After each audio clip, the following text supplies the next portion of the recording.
In Exile. Anton Chekhov. Old Semyon, nicknamed Kenny, and a young Tatar, who no one knew by name, were sitting on the riverbank by the campfire. The other 3 ferrymen were in the hut. Semyon, an old man of 60, lean and toothless, but broad-shouldered and still healthy-looking, was drunk. He would have gone into sleep long before, but he had a bottle in his pocket, and he was afraid that the fellows in the hut would ask him for vodka. The Tatar was ill and weary, and wrapping himself up in his rags was describing how nice it was in the Simbirsk province, and what a beautiful and clever wife he had left behind at home. He was not more than 25, and now, by the light of the campfire, with his pale and sick, mournful face, he looked like a boy. "To be sure, it is not paradise here," said Kenny. "You can see for yourself the water, the bare banks, clay, and nothing else. Easter is long past, and yet there is ice on the river, and this morning there was snow. It's bad, said the Tatar, and looked round him in terror. The dark, cold river was flowing 10 paces away. It grumbled, lapped against the hollow clay banks, and raced on swiftly towards the faraway sea. Close to the bank there was the dark blur of a big barge, which the ferrymen called a karbos. Far away on the further bank, lights, dying down and flickering up again, zigzagged like little snakes. They were burning last year's grass. And beyond the little snakes there was darkness again. There, little icicles could be heard knocking against the barge. It was damp and cold. The Tatar glanced at the sky. There were as many stars as at home, and the same blackness all around, but something was lacking. At home in the Simbirsk province, the stars were quite different, and so was the sky. It's bad, he repeated. You will get used to it, said Semyon, and he laughed. Now you are young and foolish. The milk is hardly dry on your lips, and it seems to you in your foolishness that you are more wretched than anyone. But the time will come when you will say to yourself, I wish no one a better life than mine. You look at me. Within a week the floods will be over, and we shall set up the ferry. You will all go wandering off about Siberia while I shall stay, and shall begin going from bank to bank. I've been going like that for 22 years, day and night. The pike and the salmon are under the water while I am on the water. And thank God for it, I want nothing. God give everyone such a life.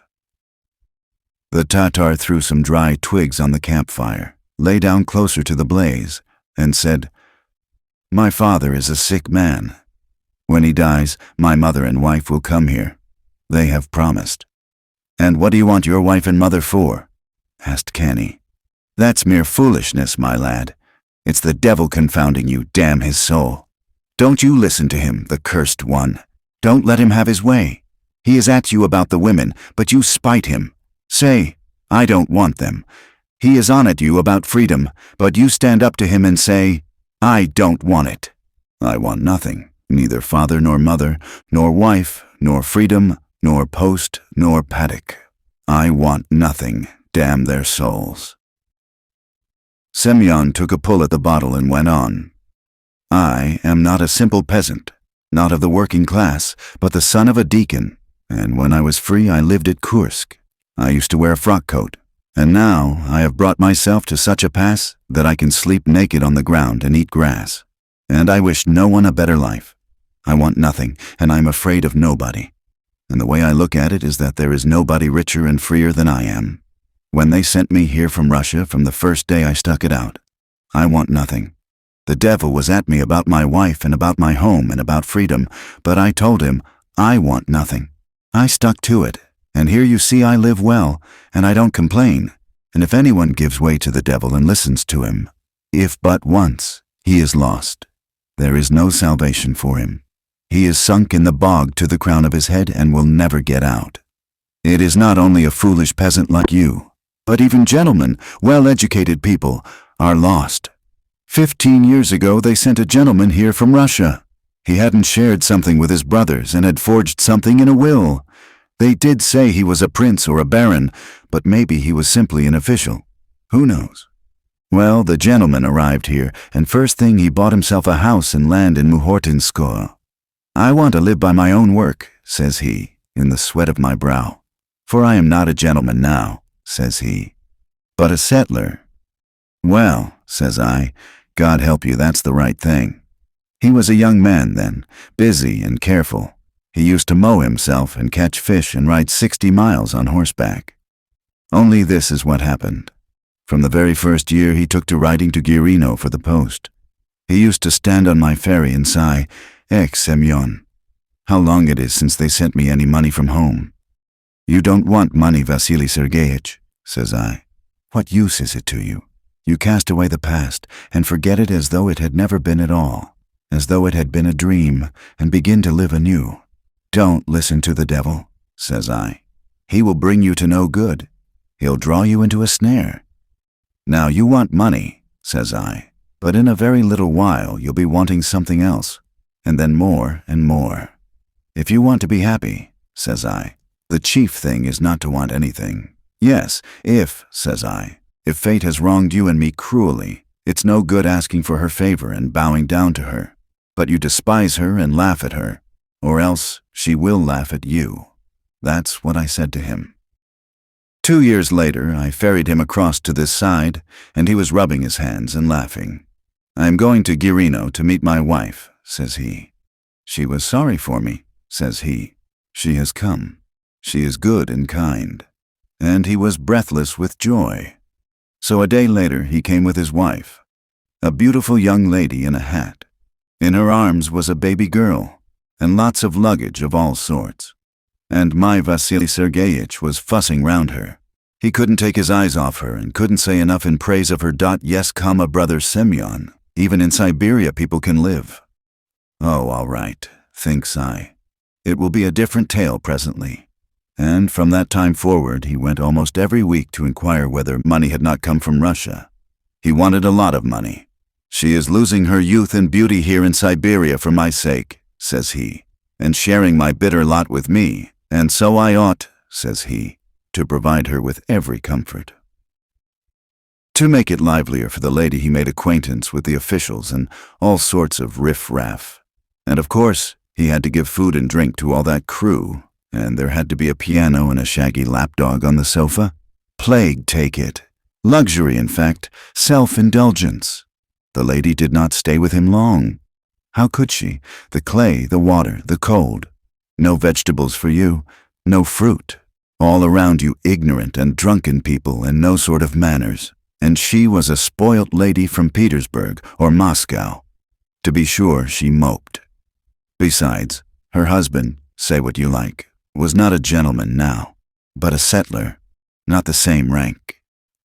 3 years later, I remember, on the eve of the Assumption, there was shouting from the further bank.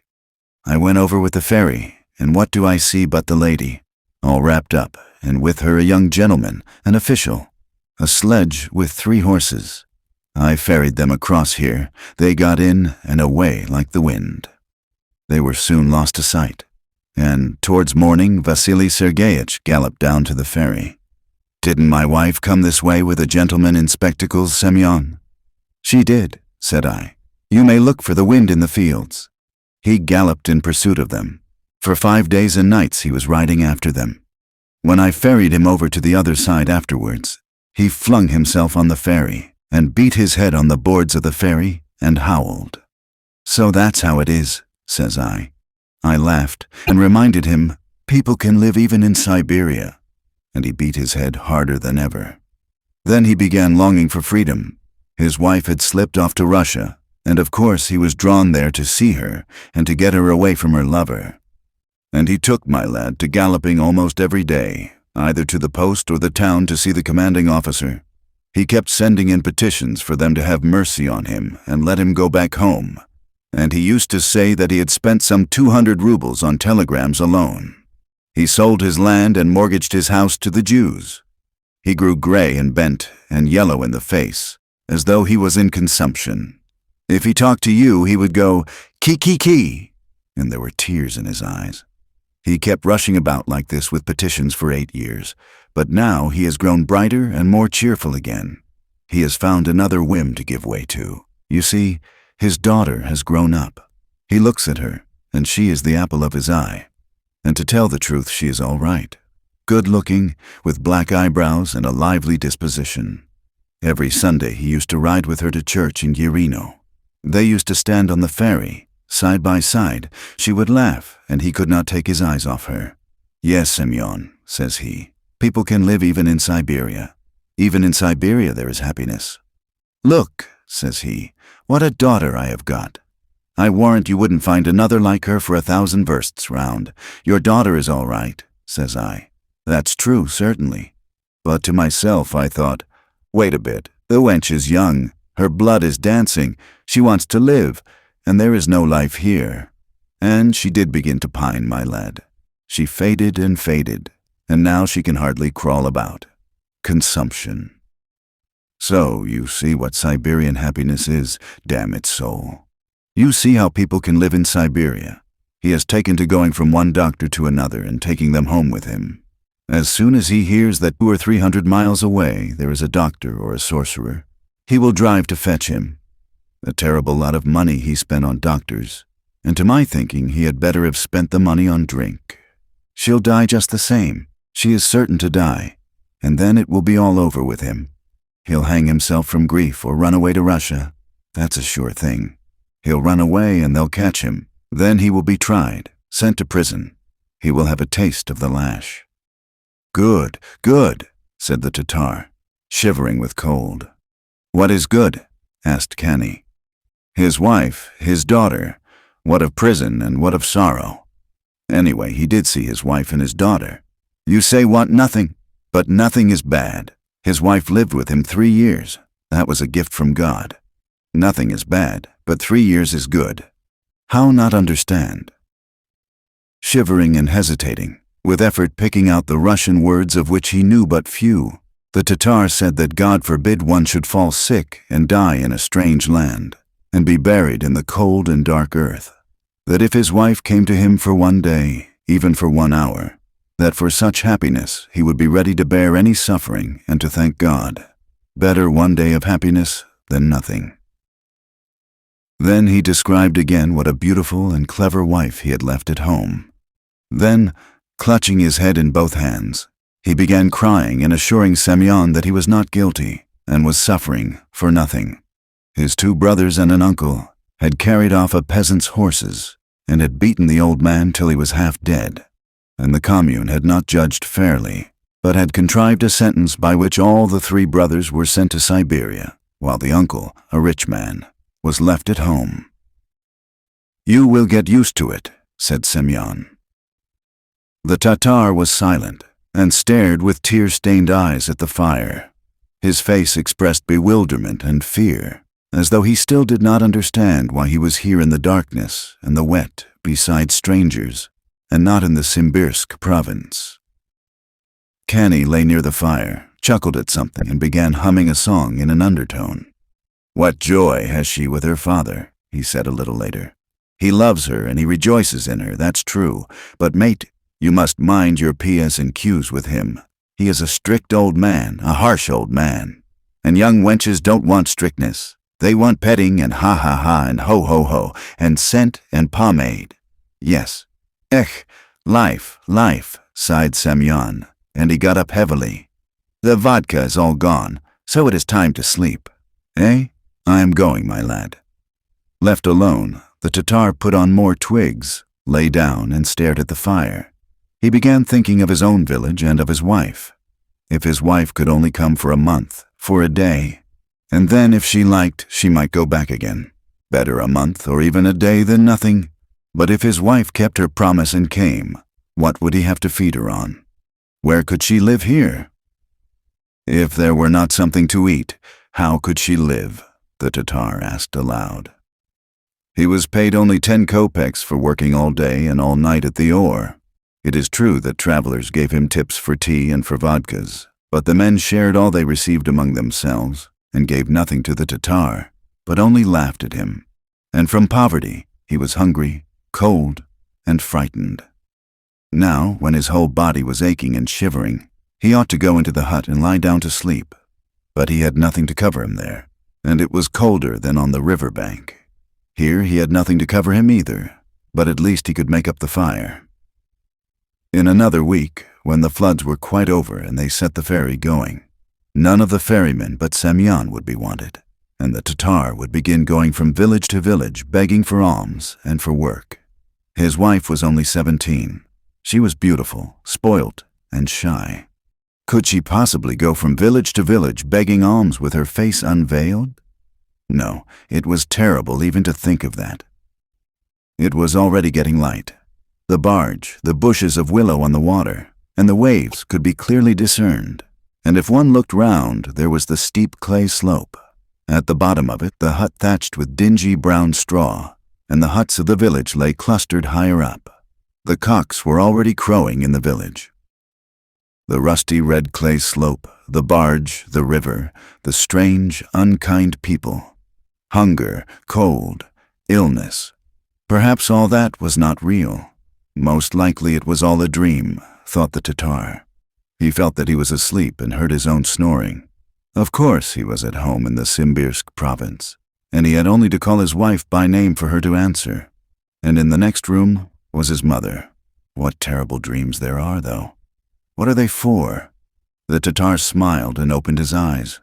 What river was this? The Volga. Snow was falling. "Boat!" was shouted on the further side. "Boat!" The Tatar woke up and went to wake his mates and row over to the other side. The ferrymen came onto the riverbank, putting on their torn sheepskins as they walked, swearing with voices husky from sleepiness and shivering from the cold. On waking from their sleep, the river, from which came a breath of piercing cold, seemed to strike them as revolting and horrible. They jumped into the barge without hurrying themselves. The Tatar and the 3 ferrymen took the long, broad-bladed oars, which in the darkness looked like the claws of crabs. Semyon leaned his stomach against the tiller. The shout on the other side still continued, and 2 shots were fired from a revolver, probably with the idea that the ferrymen were asleep or had gone to the pothouse in the village. "All right, you have plenty of time," said Semyon in the tone of a man convinced that there was no necessity in this world to hurry, that it would lead to nothing anyway. The heavy, clumsy barge moved away from the bank and floated between the willow bushes. And only the willows slowly moving back showed that the barge was not standing still, but moving. The ferryman swung the oars evenly in time. Semyon lay with his stomach on the tiller and, describing a semicircle in the air, flew from one side to the other. In the darkness, it looked as though the men were sitting on some antediluvian animal with long paws, and were moving on it through a cold, desolate land, the land of which one sometimes dreams in nightmares. They passed beyond the willows and floated out into the open. The creak and regular splash of the oars was heard on the further shore, and a shout came, "Make haste! Make haste!" Another 10 minutes passed, and the barge banged heavily against the landing stage. "And it keeps sprinkling and sprinkling," muttered Semyon, wiping the snow from his face. "And where it all comes from, God only knows." On the bank stood a thin man of medium height, in a jacket lined with fox fur and in a white lambskin cap. He was standing at a little distance from his horses and not moving. He had a gloomy, concentrated expression, as though he were trying to remember something and angry with his untrustworthy memory. When Semyon went up to him and took off his cap, smiling, he said, "I am hastening to Anastasievka. My daughter's worse again, and they say that there is a new doctor at Anastasievka." They dragged the carriage onto the barge and floated back. The man whom Semyon addressed as Vasily Sergeyitch stood all the time motionless, tightly compressing his thick lips and staring off into space. When his coachman asked permission to smoke in his presence, he made no answer, as though he had not heard. Semyon, lying with his stomach on the tiller, looked mockingly at him and said, "Even in Siberia people can live, can leave." There was a triumphant expression on Canny's face, as though he had proved something and was delighted that things had happened as he had foretold. The unhappy helplessness of the man in the foxskin coat evidently afforded him great pleasure. "It's muddy driving now, Vasily Sergeyitch," he said when the horses were harnessed again on the bank.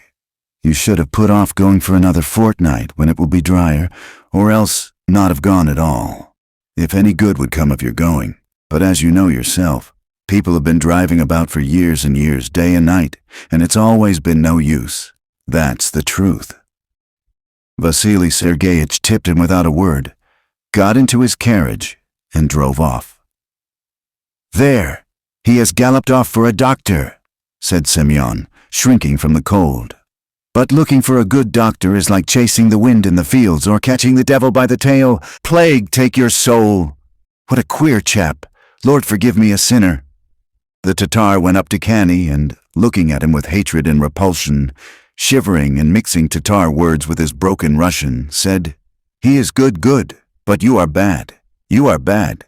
The gentleman is a good soul, excellent, and you are a beast, bad. The gentleman is alive, but you are a dead carcass. God created man to be alive and to have joy and grief and sorrow. But you want nothing, so you are not alive. You are stone, clay. A stone wants nothing, and you want nothing. You are a stone, and God does not love you, but He loves the gentleman." Everyone laughed. The Tatar frowned contemptuously, and with a wave of his hand wrapped himself in his rags, and went to the campfire. The ferryman and Semyon sauntered to the hut. "It's cold," said one ferryman huskily, as he stretched himself on the straw with which the damp clay floor was covered. "Yes, it's not warm," another assented. "It's a dog's life." They all lay down. The door was thrown open by the wind and the snow drifted into the hut. Nobody felt inclined to get up and shut the door. They were cold, and it was too much trouble. "I am all right," said Semyon as he began to doze. "I wouldn't wish anyone a better life." "You are a tough one. We all know. Even the devils won't take you." Sounds like a dog's howling came from outside. "What's that? Who's there?" "It's the Tatar crying." "I say, he's a queer one." "He'll get used to it," said Semyon, and at once fell asleep. The others were soon asleep too. The door remained unclosed.